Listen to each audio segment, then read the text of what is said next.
All right, guys. I guess now's the time to dig into the part that nobody really likes. It's the wiring.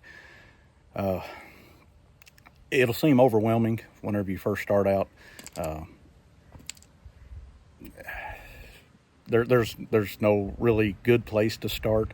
Just I lay mine out. I'll show you a picture. I didn't do a good job of recording much of this, but I'm trying to catch up here a little bit. But I've got a couple pictures, so I'll show you what I laid out. Whenever I took the car apart, I said in earlier videos, as you're going, just make sure you label everything you disconnect. And I took the time to do it then and pulled everything out carefully. Didn't cut any wires then. Then I had the whole harness. The whole body harness is separate from the engine harness. There's a couple bulkhead fittings that I'll show you where I put them in the firewall of the truck. But I take the whole body harness, and basically I laid it out on my trailer just because that was the flat, clean surface that I had. I'm a bit of a pack rat, so it's hard to find a large flat area that doesn't have something stuck on it.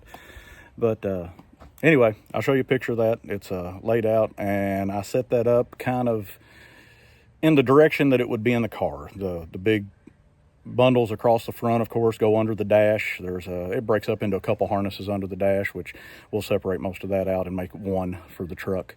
Then it'll go down a passenger side harness and a driver side harness. You won't hardly need anything out of the passenger side harness. I think wheel speed sensor, right rear wheel speed sensor. I think the dome light ran back through there, but then it has, as I've traced this one out, I've figured out that it goes back through the harness down the other side anyway for the trunk light, so it's kind of even irrelevant in the end. So I think you can just about cut everything out of there except for the right rear wheel cylinder or wheel speed sensor, assuming you're keeping the ABS and all that good stuff. If you want your ABS, your cruise control, stuff like that to work, you're going to need to keep that sensor. The driver's side, there's a lot of stuff you're gonna need. That's got your, of course, your fuel pump driver, your fuel pump wiring itself. There's the left rear wheel speed sensor, all your rear lights, tail lights, turn signals, backup lights, all that stuff. That all runs down the driver's side. Now, there's a ton of wiring in both of these.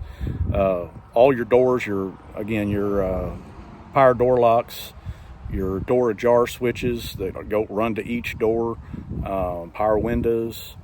The driver door has a driver door module, which is what controls all of that stuff. I'm eliminating all of that. I'm doing away with my airbags. It's going in an old Ford truck. We have steel dashes. We die like men. It's the way it's meant to be. A lot of the wiring you're going to find is redundant.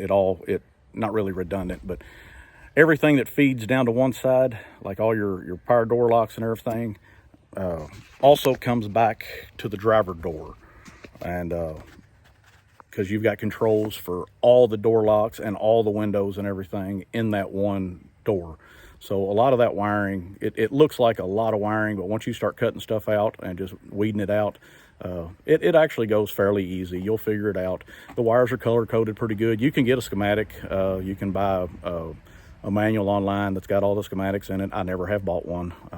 Like I said, I just label them as I go and just carefully map stuff out, take it apart. The worst part of this is cutting all the tape and the plastic holders and stuff like that, the loom that they use to make everything fit where they want it to fit in the car. You got to remove all that, and then I'll end up redoing this in a fashion that fits my needs. So I mean, there's going to be a lot of tape and zip ties, and I mean just as you're laying it out. I like zip ties because I can put them on there loosely, and I can still feed wires back and forth through it. So as I remove stuff, I can just pull it straight out. I don't like just a big wad of wires laying everywhere that gets tangled up. So as I untape it, cut the tape and stuff off of it, I'll try to throw a zip tie every few feet or so, or it transitions where things branch off. I'll throw a couple zip ties, one on each side of the branch, so that it just kind of keeps things in an order that I can see and lay out. And know where I'm headed. But the biggest majority of this wire comes out and it'll go in the trash, or, well, like I said, I'm a pack rat, so it'll go in a box. And anytime I need a piece of wire in the next 50 years, I've got it. I'll show you where I'm at here right now and kind of walk you through what I've done and what I've still got left to do. So let me get you turned around here and we'll take a look at it. All right, guys. Once you lay this out, like I said, this is on my trailer. I've just got it laid out, and I did it in a form that shows kind of how it was in the car. Like right here, this is the left rear wheel speed sensor. That's where it goes through the floor of the car, tie into it. You know, these are, like I said, I labeled everything. Left rear speaker. Now, all right, that gets me on. I'll get off on a tangent here real quick. On the stereo wiring under the dash, I am keeping the bulk of it, mainly because it gives me my constant hot and an ignition hot that will, you know, whatever stereo I decide to run in the truck, you know, I still have those power wires. So I kind of leave that there. The speaker wires themselves, I'm pulling them out. None of this is going to correspond to the lengths I need for what I'm doing. And so I just, as I cut into this, I'll take those wires, I'll run them all the way back to that main plug that goes into the stereo. And I'll end up with just like 3 or 4 wires that go for the stereo. And that's just, like I said, there'll be a ground, there'll be a constant hot, there'll be an ignition hot. That might be it. I don't think, nothing. Now, there's not a steering wheel control on this car, so some of your stuff, if you're doing a swap with some vehicles that have steering wheel controls on them, that can be a mess. I don't like dealing with those. But in any case, get back to where I was at. We've got, let's see, what is this, fuel pump? Yeah, that's my fuel pump wire. There's going to be fuel pump driver, I believe. Yep. All right. Third brake light, and then trunk light, which the trunk light that ties in what I was talking about on the passenger side wiring. It doubles back and comes all the way back on this side for that. When you turn on the dome light, it also turns on the light in the trunk. So I'm going to end up pulling that one out and backing it out to it's just extra wire that I don't need in there. But as you work your way down, like this one, I can see this is my license plate lights, let's see, backup lights, and the trunk latch. It had an electronic latch or open the trunk. Of course, I'm not doing that. It's going in a truck. I don't have a trunk. So that'll come out. I'll take everything back all the way to the plugs or the pin. I don't necessarily depin them. I clip them and leave just maybe an inch of wire sticking out of them. Clip them clean so that I don't have any wire sticking out. But down the road, if I do want to add on to anything, I can look and see what I had, what was there, or I can just simply test for 12 volts key or 12 volt constant or whatever for what I want to add in later on. Like in this particular one, I'm probably going to tie in a reverse camera, backup camera, and but it will actually tie in with my backup lights. So that doesn't really make sense for what I was saying, but there's just, for future expansion, there's a lot of stuff you can do. Of course, this line is just my left rear tail lights, and they have their own little separate harness, but it plugs in right here, and that'll branch off to go to that light housing, and that's got your your tail light, your turn signal, and your backup light in it. Actually, not backup light in this one because the backup lights are over there where the license plate was. Anyway, that's EVAP stuff. That'll probably all come out. And then that would be the right rear. And like I said, I just kind of lay this out, how it was laid out in the car, and I just start working my way out. Now, just if you can imagine, the other side had the same thing, plus a whole lot of all your driver door stuff, your passenger door stuff. Every door has its own harness that goes into it. And basically, you can remove every bit of that. And that's what I've done. I've worked my way through. I've got I don't know how much you can see over here, but there is a massive pile of wire. I just, as I thin stuff down, it goes over my shoulder in the driveway, and I'll clean it all up at some point. I guess right there is basically what you're going to need. Tape and a marker, little utility knife, couple pairs of snips.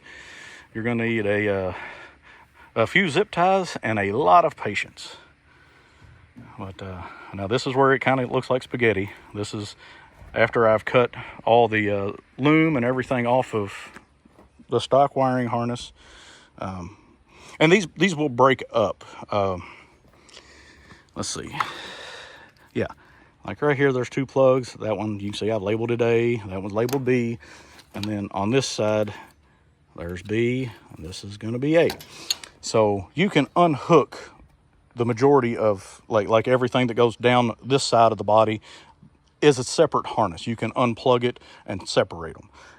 This one actually goes to, as you're looking into this, this is one of the big bulkheads that goes through the firewall. And now this particular spot here, this goes to my brake lights, my brake pedal, the switches and everything on it. This is my gas pedal. Just like I said, everything, I've got everything labeled, where it goes, what it went to. Like here is headlight switch.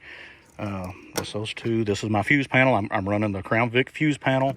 So it just simplifies things. I've done them before where I've kept the truck body harness and I actually end up with 2 fuse panels. One that runs just the engine stuff, and then one under the dash that runs all the body stuff. That would be your stereo, your headlights, taillights, turn signals, flashers, all that stuff.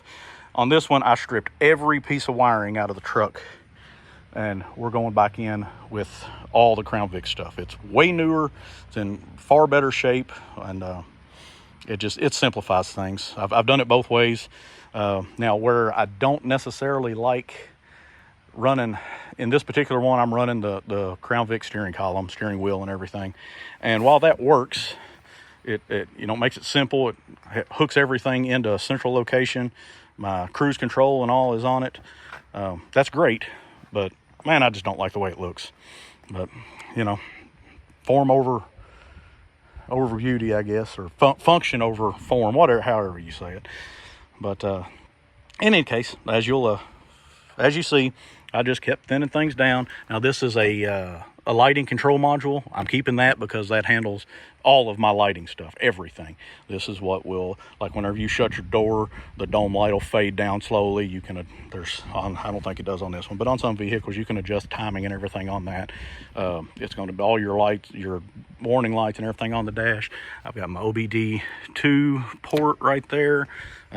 Again, you can sort of see what I was talking about here. As I strip these out, where we've got branches that come off, throw you a zip tie. This branch is off, throw you a zip tie. Now, these aren't locked in. I mean, I can always cut that. I can pull this back whenever I start stretching this out under the dash where I want it. If I need some slack in this, I can cut this zip tie, back it out, to another spot, or maybe even fold it down further, or whatever I need. Once I get it laid out in the truck in a fashion that works good and fits well, I'll tidy all this back up, and I'll end up coming back with some kind of cloth tape or electrical tape or something, some loom. I'll clean it up and make it nicer than it is. I do like to leave some stuff available for testing. I just like, if I have to troubleshoot something, I want to be able to get to it and do it. Let's see, this is it's gauges. That's what goes to the whole gauge panel, which I'm running the Crown Vic gauges in this scenario. This is the stereo wire. Like I said, that's what plugs into the back of the stereo. And all this, like if you see these, and there's a bunch of these throughout the car, they're pairs that are twisted together. Those are all speaker wires. Now, not all speaker wires. All the speaker wires are run like this.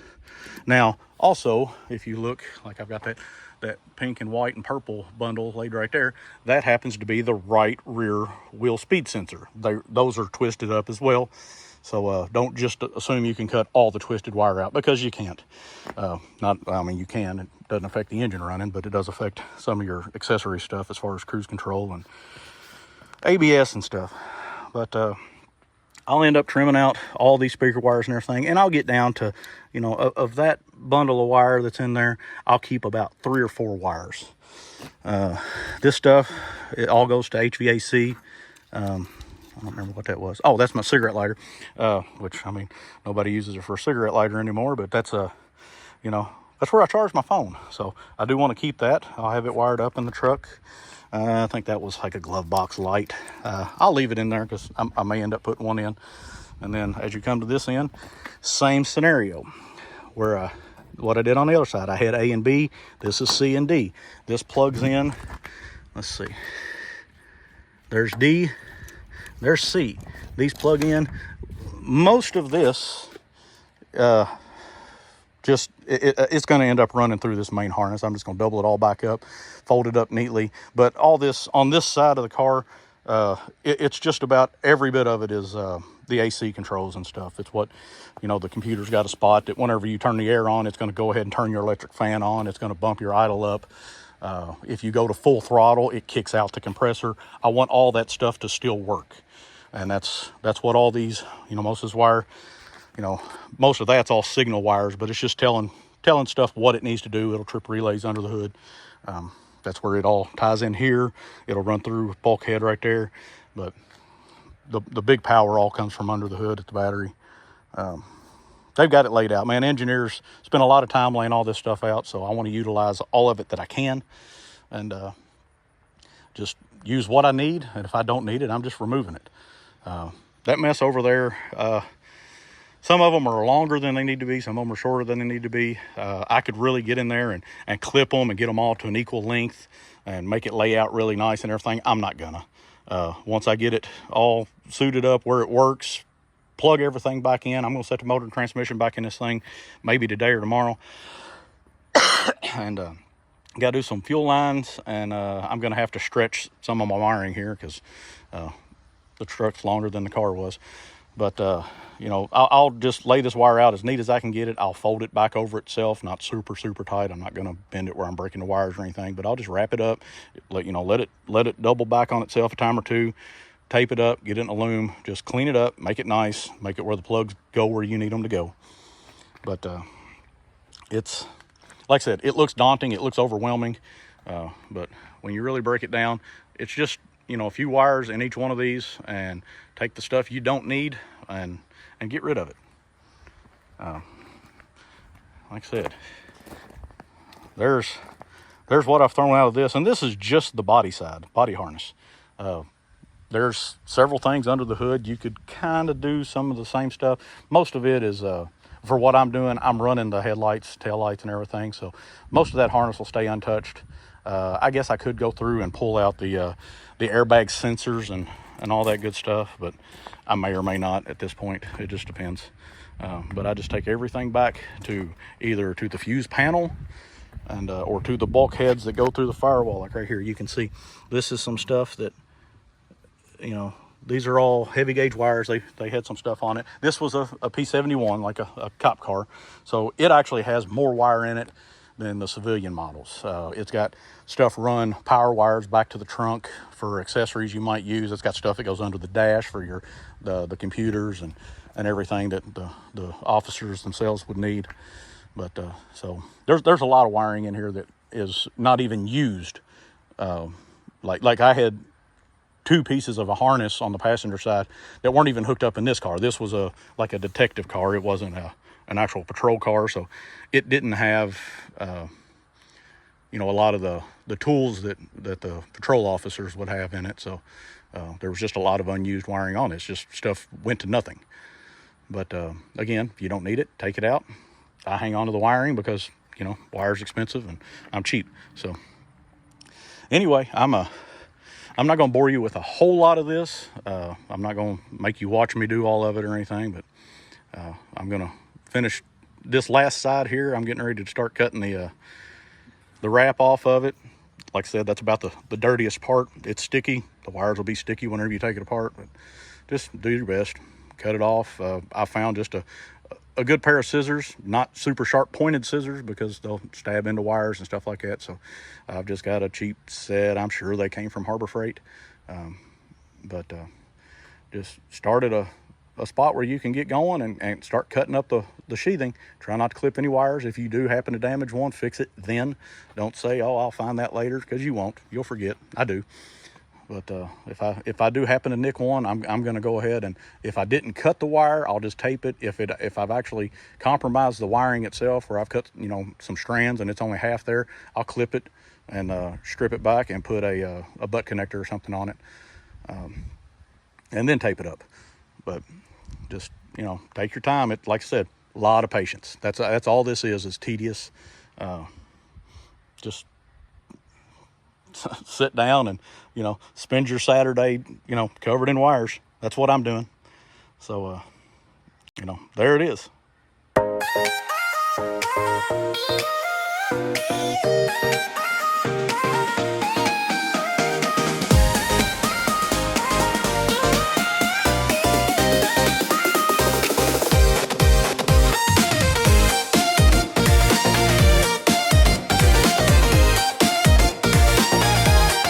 Well, that about wraps up what I've got right now for the wiring. As I get it installed and everything, I'll kind of show you some more finished pictures, maybe some video. I'm in a hurry right now, so I'm not recording a lot. I'm spending this 15 minutes here to get you a little bit of video, just to show you what I have done and a little bit of what I am doing. But for what I'm trying to get put together right now, I'm in a big hurry, and trying to make it where I can have this thing drivable and take it someplace. And I'm really hoping to make it. If I don't, I don't. It's not that big a deal. But if it goes, it's going to be in basically a drivable mock-up stage. I mean, this is all going to have to be tore back down. Everything will come back apart, because I've got some body work to do on this cab. There's going to be a lot of stuff to do with the backside of it, suspension and everything. But I'm just trying to get it drivable so I can make an event with it and try to have some fun with it, enjoy it. I've been working on this one for a little bit. I've been sidetracked a lot, and I just man, I want to get it on the road and remember what I'm building it for. So hope you like it. Like, comment, subscribe, whatever. Share with your friends. Tell your mom and dad. I guess I'll talk to you later on. Thank you.